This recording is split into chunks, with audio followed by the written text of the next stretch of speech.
આપણી કહેવત બાપુ છે ને બહુ બહુ એની પાછળ બહુ મર્મો છે હો. એક આપણે કહેવાય છે ફગા જમાડવા હાટે પાટે, જમાઈ જમાડવો દીકરી માટે, અને અતિ જમાડવો એ શિરને સાથે. રોહિતભાઈ મને યાદ આવી ગયું. અતિ હગા જમાડવા હાટે પાટે. હગાને આપણે જમાડીને એમાં કોઈ નવી નવાઈ નથી. હગાને આપણે જમાડી એમાં કોઈ નવી નવાઈ નથી. ત્યાં ઢેફલા દબાય ત્યાં એમ કે વડાપાવ કરો, ત્યાં વડાપાવ ખાય, ત્યાં પાસ ઢેફલા દબાવી. કોઈ ઈ તો આમ પકવાન ફેરવી, બાકી ઈ કોઈ નવી નવાઈ નથી. હગા જમાડવા હાટે પાટે અને જમાઈ જમાડો દીકરી માટે. હોય બાવન ઠા દેવો પણ આવે એટલે કેવું પડે, ભૂરવાઈવા ભૂરવાઈવા. નકર આપણે ખબર હોય આપણા ભૂરામ કેટલી છે. અને સાહેબ અટાણાના સમયમાં ભૂરા કોઈ થઈ ગયા એ ભાગશાળી ન અટાણા ભૂરાય ન થાય.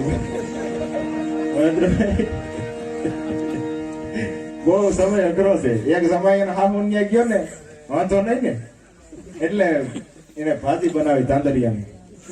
એક ટાણું પાછું બપોરનું ટાણું થયું એટલે પાલકની બનાવી. ત્રીજું ટાણું થયું એટલે મેથીની બનાવી. અને પછી ચોથે ટાણે પૂછ્યું કે જમાઈ તમે કહેજો આજે તમારા માટે મેનુમાં શું બનાવવું. અને ત્યારે જમાઈ એટલું બોલ્યા કે તમારું ખેતર મને બતાવી દે, હું મેથી સરી આવું. 3 દી ત્યાં ભાજુ ઉબાડ્યું ભલા. હા નવી હગાઈ થઈ.